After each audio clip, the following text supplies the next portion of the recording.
I love sweet God magnet. Love just to tell you don't you grab it. Welcome to Lobster Magnets Review, the channel to review. I'm here with my buddy Gorogregoro. How's it going? And we just watched episode 17 of My Hero Academia, and it was a pretty fucking good episode, if I do say so myself. What? Okay, something really stupid that happened during this episode. I mean, I really love this. Come on, Greg. I really like this episode. It was fucking awesome. But there's just one complaint I want to get off my chest right off the bat. Okay, why the fuck did they tie him up with ropes? You know, the guy who uses knives and swords. Well, why couldn't Toto? They took away all his fucking knives. They said it. Let's get rid of all of his knives and weapons. Why couldn't Toto just fucking ice him? Put him put his hands and feet in encapsulate them with ice. Maybe he would have broken it with his super strength and tenacity because, you know. And ropes are going to do better job.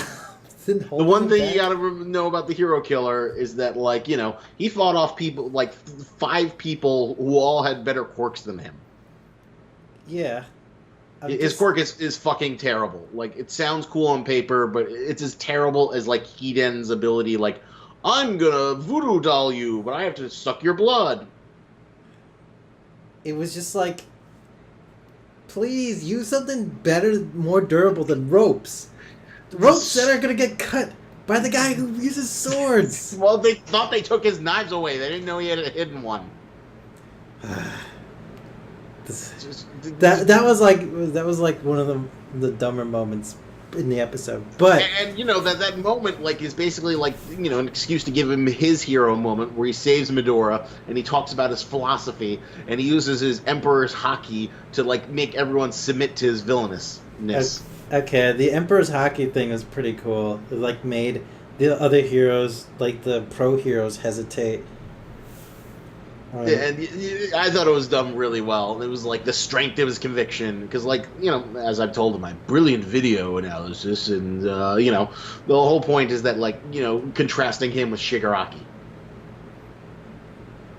Yeah. Because the hero killer doesn't really have much of a plan. It's just I'm going to make a just society by killing all these fake heroes. Only All Might can strike me down. But because his actions have a purpose, he the big moment of his conviction, that has infinitely more impact than Shigaraki's. Yeah, why isn't nobody liking me? I'm being afraid. It's not working. This will be the universal signal for Shigaraki. Yeah, neck exactly. Scratch. I got this itchy neck. His little killer neck. That was the big signature. But I mean, it was a great fight scene. I loved the little Ida flashback. I loved Ida's I'm gonna power up. I don't care if I lose this arm. I'm gonna hit him with my reciprocal burst, and the team up and Midora powering up, and then Todoroki flaming him and just throwing all this crap at this and you really got to root for the hero killer through all of it because he's the one who's fighting at a disadvantage. He's fighting at a disadvantage. I mean, but he is fighting against children to start with. he's fighting against superpowered children who all have better quirks than him. But the thing that's admiring him is that he's so well trained, he's so proficient. His ideology goes through his training and his methods and his conviction, which is another point that makes him stand out against Shigaraki. Shigaraki doesn't train for shit. Shigaraki doesn't. He's the most lazy fucking villain, but like I said, the reason why I like Shigaraki is I feel half of that is the point. Half of his laziness is the point. What do you mean? Yeah. The whole half of his point of him being a terrible villain is that we're seeing his parallel journey with Deku's. Deku's is to be the greatest hero. Shigaraki's is to be the greatest supervillain. Okay. Yeah. And, just as Deku starts out as, a hero who can't save anyone because he, mutilates his fucking hands and fists to just use his superpower, Shigaraki starts out as a villain who just shows up with goons and attacks things and doesn't really get much accomplished. And is all the minute things don't go his way, he wants to run away. He basically, think of it this way: in the beginning of the series, Deku is Superman who breaks his arms. He's like Superman meets Mr. Glass, and Shigaraki is Commando, or Cobra Commander. Cobra Commander, like, man, I haven't. You mean like from G.I. Joe? Yeah, from G.I. Joe. Because what does Cobra Commander do? He like, get them Joes, and they, his Cobras go Cobra, and they shoot some things, and then they run away once things don't work out for them. Or like Skeletor. Or Skeletor, or any 80s cartoon villain who just like runs in with a bunch of random dudes, doesn't get much accomplished, and then skitters away when things don't go his way. Yeah, that's essentially what he is. He's like right now a Saturday morning cartoon villain. Yeah, and he's like frustrated. It's like, why aren't these Saturday morning cartoon things working?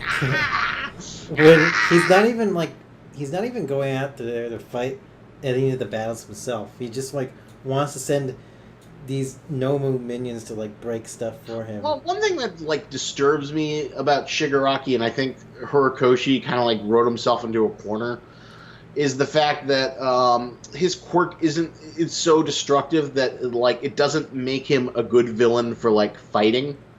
Oh yeah, that's true. I like it makes sense in a sort of thematic basis, and like, oh, he's the man who everything he touches disintegrates and turns to ash, and that's why it informed his philosophy, his quirk, and his demeanor. But in the sense, like, eventually you want to have some big badass throwdown where he's like fighting Deku, and he just can't really do that because, like, I'm gonna touch you, I'm gonna touch you. Ooh, if I touch you, I win. That's like, it doesn't make for like a very dramatic kind of fight. I feel like. Yeah, it's like either Deku's just like always constantly avoiding him. There's no like, and because his thing is so fatal that like if he doesn't do some sort of critical damage the minute he touches Deku, it'll feel like a cop out. Yeah, I feel he's got like a seriously powerful quirk, but no one has taken him seriously yet because he hasn't like killed anyone with it yet, really. Yeah, he hasn't really killed anyone with it, and there's a reason why for that, because obviously killing the nice hero characters would be a big dramatic thing. The most dramatic thing he's done in combat is he like broke Eraserhead's like shoulder or arm. Yeah, I feel like once he kills somebody, he'll be like considered like a major threat. And it's also like the fact that like he's got to like he doesn't have any means as of right now in the manga and in the anime to like oh great, so you can touch me, then all I have to do is just not touch you. This is like, he may have like a very destructive power, but I think there could be a way to make it like interesting in the fight sequence. I hope, because like Horikoshi is not as good as like Oda is for like coming up with good uses for his powers. I think like there are a few really good ones. Okay, so Stain was pretty good use, but I still feel like Stain's model was basically copied from Hidan in Naruto. I feel like all of Stain's beats are like, I mean, I like Stain. Stain's a much more interesting character than Hidan, but I feel like the sort of like play and tactics that Stain uses are pretty much right out of that book. That's an interesting comparison. I feel like, damn, now I'm not even sure anymore if that's, because like I thought he was like originally based around like his visual style is based around like Ninja Turtles. Well, yeah, he's like an playful homage to the Ninja Turtles. He's got the mask, and he reveals the mask, and he's got his nose cut off. He's got the swords. Mm-hmm. He's like a dark version of. He's like this quasi parody of the Ninja Turtles. That's how he's like designed for. Yeah, but like in terms of fighting, I never thought he would be like. He'd be like related to that, like that. Well, I feel like he's a little bit better because he's like obviously he's an awesome like jumping around guy. He's got like super endurance. He's able to cut through ice. He's super badass. But like when you think about the mechanics of his fight, is that he's all these knives, so he can like wound people and lick their blood. That is his main mechanic. He, cuts you, licks it, or throws a knife and goes to the knife and licks it. And Hidan's like main fighting style was that like he had the 3-pronged scythe, and the whole reason why he had the 3-pronged scythe was so he has like 3 chances of cutting you, so he can get the blood, and not so much incapacitate you, but it's like his big trump card. Yeah, he only is able to use a scythe, I believe, because the scythe is like some kind of ritualistic weapon. I think it's just a stylistic weapon. Like Kishimoto did not flesh out like. Why couldn't he just like throw kunai as well? Like, I mean, well, and that's why like Stain is a slightly better thought out character than Hidan. Yeah, Hidan totally could throw kunai, but Hidan is kind of a dumb guy. He was probably the worst Akatsuki member. The only good moment is when he was like. He was a fun character. I mean, crazy. Yeah, he was crazy religious type. He was a fun character, but like I feel like his Kishimoto design was dumb. Well, his design wasn't terrible, but I feel like Kishimoto didn't make him feel like enough of a threat. He felt like a stupid guy who was always getting tricked. Yeah, and who didn't really have an interesting power set. His power set was like, it was like one gimmick, and it wasn't even that interesting a gimmick. Oh, I become Voodoo Doll Man, and I'm immortal for some reason that's never quite explained. The stronger part of that arc, though, was like Shikamaru getting his revenge. But, I'd say like Stain is a better character than Hidan because he is like more of a creed in the sense of like, this is what I believe. This is what I'm doing this all to make a just world in my way. And it's actually kind of interesting though. I was really impressed with what they did with Endeavor, and I don't remember it being that engaging in the manga. I really loved Endeavor's fight sequences. They were really. I really liked those a lot. That was like another great point. Like the Stain fight would have been good enough, but the Endeavor stuff was also surprisingly fantastic. And I think it added a really interesting dimension to his character in the sense that like. Mostly he just seems like an asshole, but now you sort of understand why he's the number 2 hero. Yeah, he's like really quick on like analyzing the Nomu's abilities. Like, oh, I see. So they contain multiple quirks. In that case, I must finish this off quickly or something crap like that. Not only is he kind of smart, but he's also powerful enough to back up what he does, which is always fun to watch.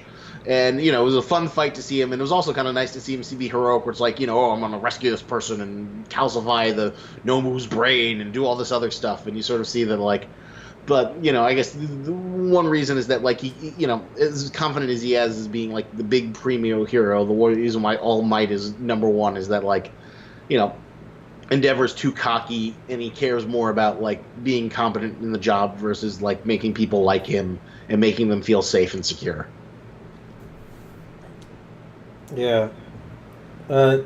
It's weird why, I'm curious why Stain thinks that Endeavor isn't worthy.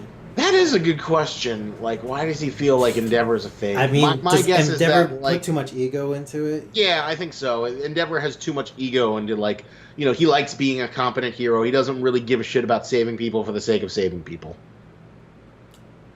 Yeah, maybe. Maybe that's it. I just found all the sequences with Endeavor really cool, though. I thought they were really well done. It made me like him like much more as a character. Like after all that, it sort of made you understand him much better than just like the abusive dad who like beats his children and wife because he can't like. Well, that's like heavily implied with the wife at the very least. I don't know about the children, but. Well, all right. We don't know that he beats his. We just know that he's mean to them, and he like knocks Shoto when he was like a child to like make him into like the strongest hero.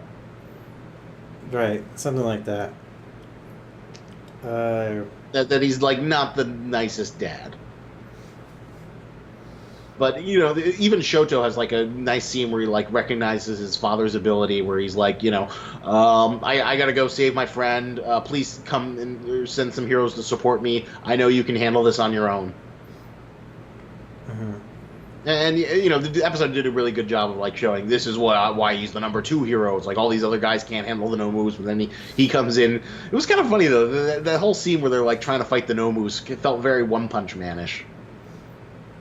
Yeah, it did. It did actually. I wouldn't really compare them other than the superhero conceit, in that like One Punch Man is sort of like a sarcastic deconstruction. And well, for me, like one of the reasons why I don't love One Punch Man as much as other people is like I feel it's like one joke that's being told again and again. Um, yeah, like right now in the manga in One Punch Man, I'm not too happy with its direction. You know, Well, like have you been following the manga, like all the recent stuff, or yeah, I thought you only read a little bit of it and then you kind of quit? no, I'm recently caught up. So like the Now, monster are you so caught up to the remake or the original? oh the remake. Okay. The I haven't seen any of the original, but the remake one, there's the Monster Association. It's like trying to be badass and like say, oh, we're gonna attack all the cities at once, and we're just gonna vanish into thin air and then attack later and convert some humans into monsters. And Yeah, that's what I think. I think there's One still Punch Man no one is who can beat Saitama. Saitama. Like Well, even like the main general dude who's like, we're super strong, and he beats like Saitama's rival in the karate martial arts tournament. And then Saitama's like, okay, be right back. And he goes ahead and brings the general's head like in the next few frames. He's like, okay, the problem solved, I guess. well, the problem is that like One Punch Man is really not interesting when it tries to play like a conventional superhero or shonen or Sentai story. Just because it's supposed to be like a deconstruction parody about the existential inui of being the most powerful person and having this goal that's sought by all manga characters, and like the whole joke is that he finds it boring. And then Yeah. that joke is extended by the fact that, like, well, nobody knows really, everyone underestimates One Punch Man except for Genos, who, is the only guy who knows how strong he is. Yeah, which is still kind of weird. Like, how does nobody know how strong Saitama Well, is? it Like just the keeps most badass ultimate hero ever to exist on the human planet, and nobody knows. Well, And, no, that's the thing. and everybody doesn't like him. I wrote this article ages ago with, like, Scott about, like, one who could beat One Punch Man, and my hypothesis was like Squirrel Girl could, and not so much like about whose power could beat whose power, but the fundamental thing to understand about Saitama is that he is a gag character. Yes. He is ultimately a joke, and the whole point is that anyone who tries to fight him legitimately will always be the fool. They'll always be his foil if they play it straight, and that's the joke of One Punch Man that it tells again and again and again. But if you have a character who's basically a gag character, then that's a person who can fight on equal footing with One Punch Man. It's like fighting through gags instead of with powerful strength and abilities. Exactly. So Bugs Bunny would be a good match for One Punch Man. And Squirrel Girl too, because she is often used as a gag character. Yeah, I see that. All right, so let's bring this back to like My Hero Academia. We got really sidetracked because Yeah. Obviously, but it did feel One Punchy where it's like all the heroes are like storming around the bad guys, because like One Punch always has those scenes where there's like oh, I'm the B rank hero, I'm the A rank hero. Yes. What are we gonna do against this tornado guy? Oh, I'm gonna use my fucking ability. It's funny when you first introduced me to this series. Like all I could think of was like One Punch Man, and like what it'd be.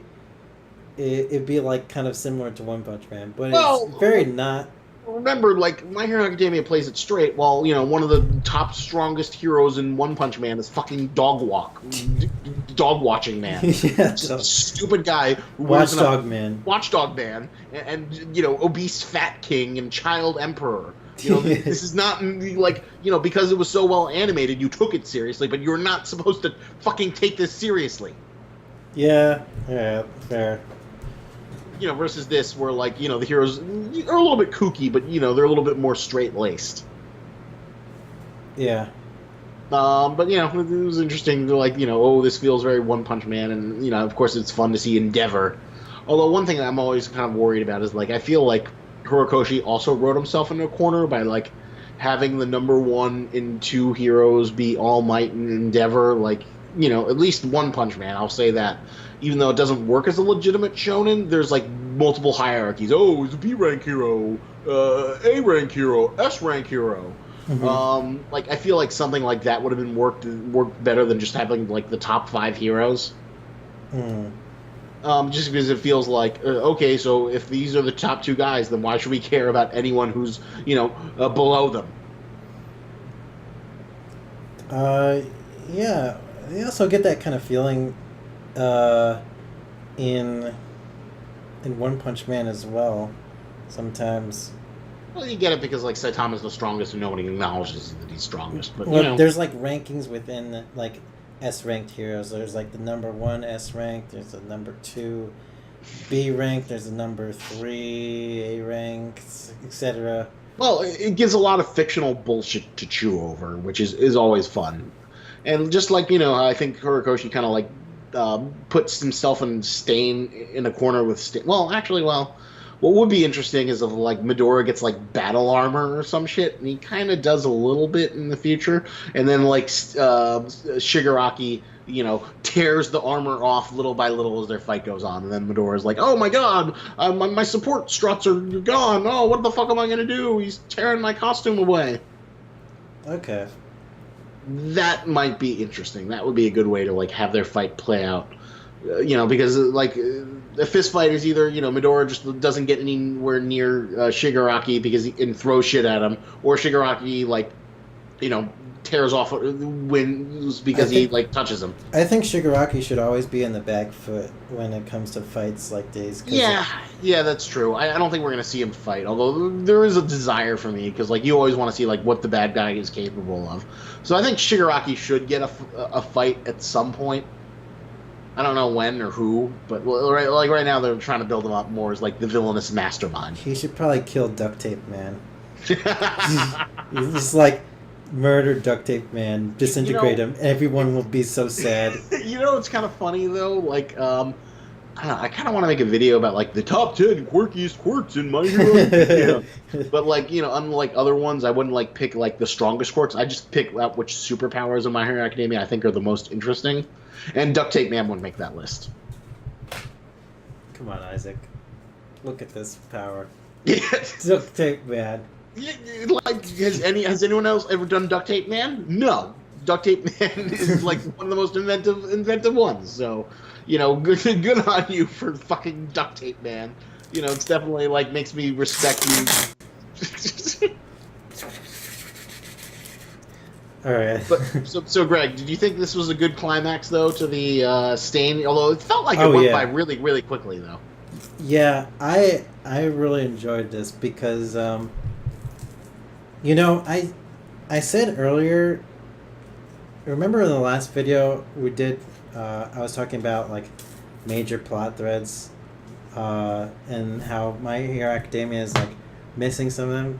But I feel like when a story goes along the pace like this, I feel like it doesn't matter as much when some of the major, like the big overarching plot threads are missing. Well, yeah, that's the one thing about My Hero Academia, and like the really good job that Bones does as an adaptation is that like they treat the material as like A rank, prime rib A plus stuff. It feels like prime rib A plus stuff, and it doesn't overstay its welcome. Like in a lesser studio, like I don't know if Toei Animation got their hands on it.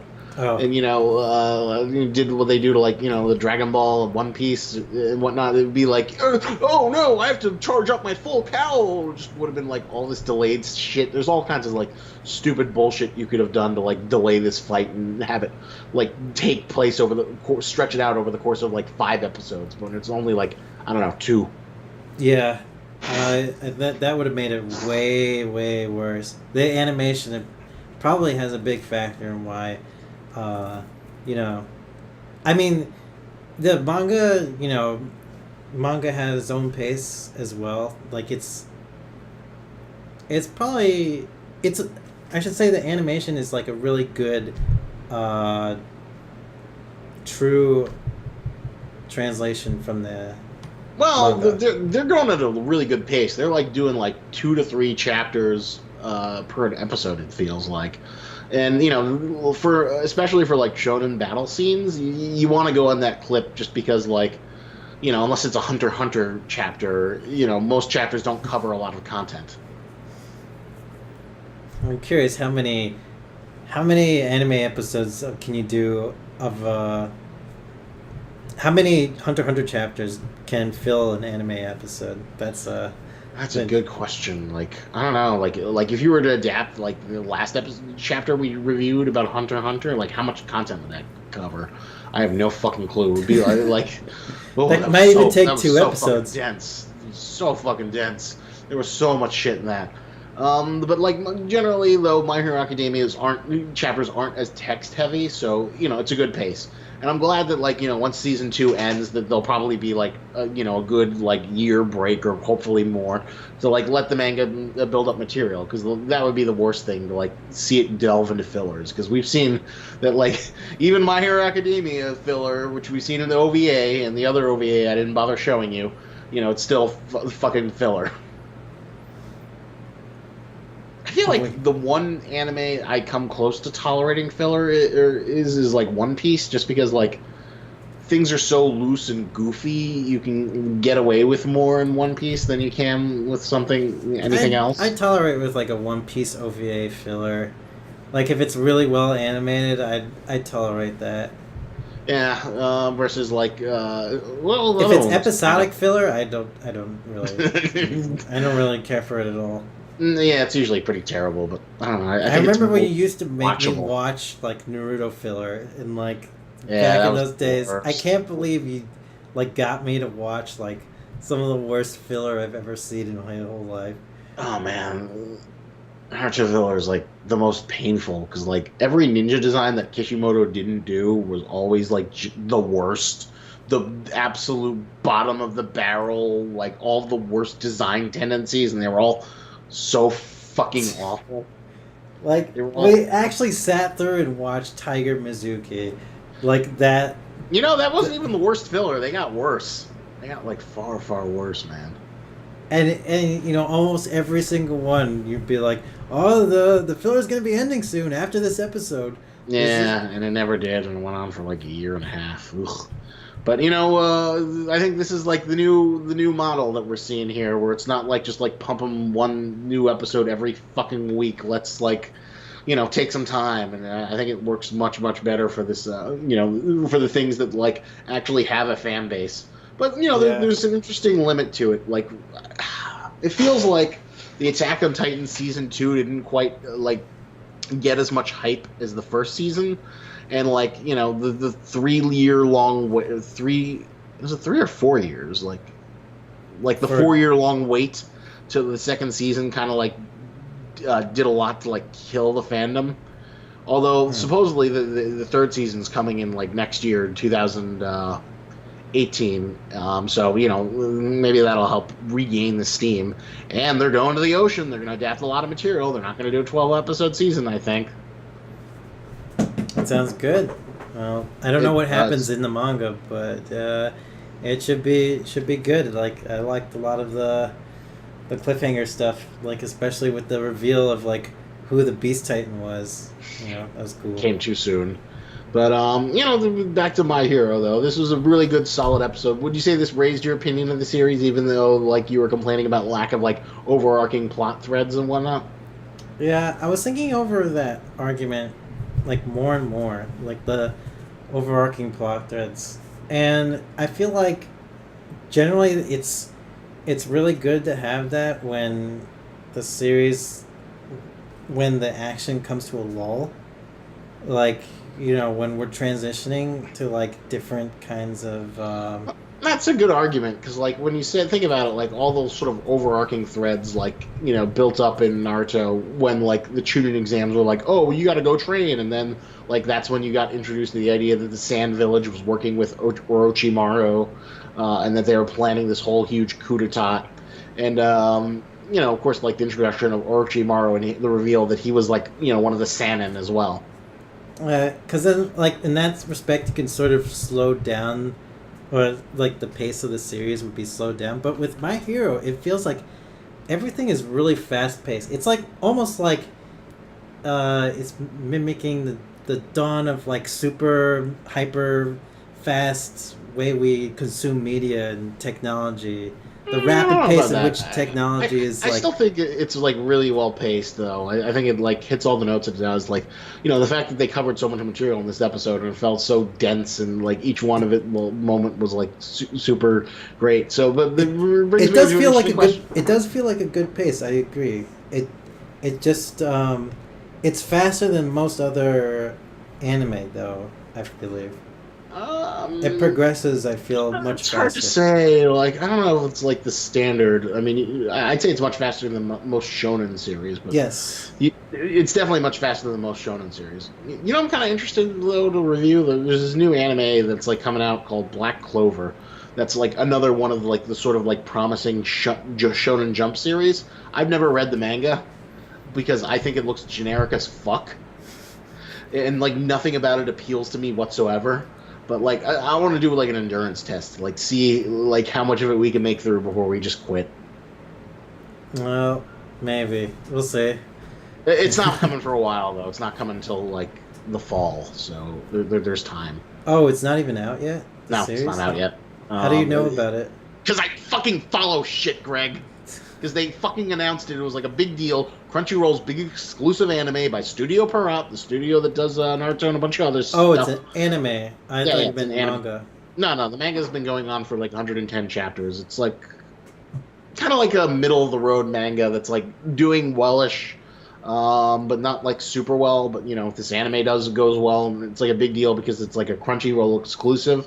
And not only is it a Crunchyroll exclusive, but it's like a big Shonen Jump battle manga. That on the surface is the kind of thing that would like really propel it. I don't know if it'll be any good. Like I said, from what I've seen of the manga, nothing's really impressed me about it. It just feels like a pistache of other things that people like, but it could be an interesting thing to cover. But it doesn't have, as far as I know, it doesn't have the heart and soul of, and that is what like Horikoshi like kind of like overcomes his weaknesses as a mangaka. Is that like he puts his heart into everything, and like just like Stain puts his heart into saving Medora and his creed and philosophy in that great moment. He's already unconscious, just like good old Rock Lee. Horikoshi's My Hero Academia does a good job of like putting its heart and soul into it, which is why it's resonating so well, especially in this anime adaptation. It's funny. I read an interview with Bone Studio, and they talked about. Like one of the animation directors talked about, like one of the reasons why they put so much effort into this anime adaptation is because a lot of people at the studio are fans of the manga. Really? Wow. So they give a shit a little bit more than they do than like some of the other stuff that they've done in the past couple of years. That's pretty awesome. Which is nice. Well, the poor My Hero Academia guy, like I showed you that little comic where he draws himself as a hand and he's like miserable and he's bleeding blood and everyone's. I love that so much. And then you could sense that like he's like this guy who's like faltering under the pressure, but he's still going on because he's like making this shit that people love. Yeah, he's something about this mangaka. It's really admirable how much effort he's put into it. Well, one of these days we're gonna do our retro review of his earlier stuff, and we're both gonna read through that, and we're gonna do these failed reviews because I think that'll be really interesting. To sort of like, I think Scott wants to do that as well. Maybe we should just start off with his first stuff with along with Scott. We've been talking about this for a while. We have been. We gotta like pull that trigger. Well, I'm not gonna force you to like really shove that down your throat until I'm done with Dorohedoro. That's my promise to you. That I'm going to catch up on Dorohedoro.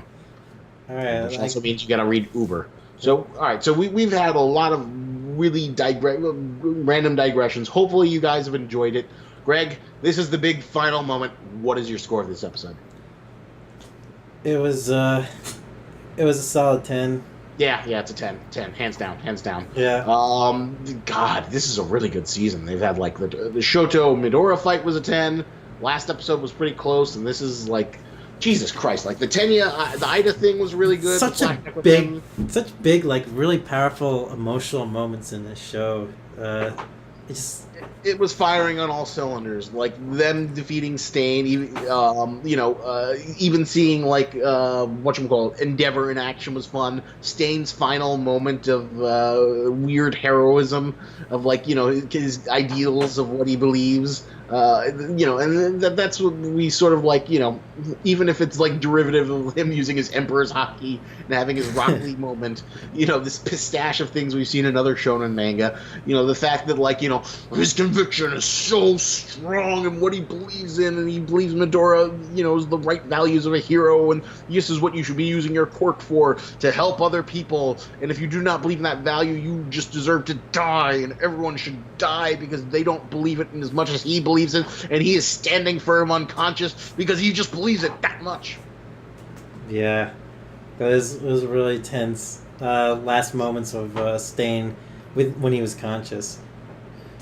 Yeah, it's a fucking great moment. Oh my god, I love it so much. It's the best. And yeah, that's the kind of thing that really sells you on a character, and that's why he's the hero killer, the hero, the villain that we deserve, not the one that we need. Blah blah blah.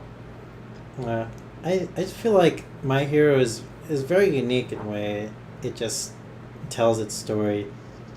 It's like it's definitely the quickest shonen I've ever seen in terms of like progression. Well, we've gone through like a lot of stuff and not Maybe a lot of like time. Fooly Cooly is kind of Fooly Cooly is a completely different beast that's like trying to do something, 100% different, and like I wouldn't even compare them. And I don't know if I even call Fooly Cooly a shonen. It's it's not based on a manga. It's an original, animated piece. It's got a very concise idea of what it wants to do. One part's like just random insanity, and other part's basically a coming-of-age tale where everything's like an allegory, for sex. Well, I wonder. Maybe I feel like Girl in Lagann isn't even a good comparison to My Hero either. Yeah, although Gurren Lagann traffics in what I like to call hyper shonen, where it's like we're gonna take these shonen values and like maximize them. What I love about Gurren Lagann is like I feel like Gurren Lagann takes something with the scale and scope of One Piece and it condenses it down into 26 episodes. Yeah. In that like one tiny little package, it manages to fit in like, and that's here's what I have for all you insane editors out there. I call it the Gurren Lagann challenge. I am not nearly enough talented enough to like pursue this, nor do I, have the amount of time this would take. Can you take like a long-running shonen series like Naruto, like Bleach or One Piece, and condense the entire thing down to 26 episodes? Is that possible? God, through creative editing? So nuts. I don't know if through creative editing, but maybe like making a whole new, like condensed anime, like Naruto Super. I don't know. I would love to see someone take that challenge. That's what I would love to see more than else. So this is my challenge. Can you do the Gurren Lagann challenge for your favorite shonen anime series? Or condense down Dragon Ball Z down to 26 episodes, or Dragon Ball Super down to 26 episodes. Is it possible? Do you have the skills to take on that challenge? Find out. Probably not. But anyway, so we got a 10 out of 10 episode. Great episode, great time. What should we shill? What is the shilling? How about something stronger than rope to tie up Sting? How about duct tape? Duct tape! Okay, so buy duct tape, because rope is not the way to secure the hero killer. If only they had Sero, the duct tape man, with his incredible duct tape powers, might Midora and Shoto... it's a good thing, because, Midora would have, like, been captured by the Nomu, but if you want to secure your hero killer, you got to get duct tape, and duct tape is, like, the best containment device, because, like, he won't be able to cut through that easily because it's like fucking duct tape. So buy the duct tape up there from Amazon, down there in the link. Get the duct tape, or buy something you actually do want. Duct tape is awesome. Hope you enjoy the duct tape as much as we enjoyed this episode. Get duct tape. Don't make the mistake. Rope is terrible, especially with heroes that will use lots of knives. Yeah. Because obviously ice and chains aren't better. Greg's one complaint. All right.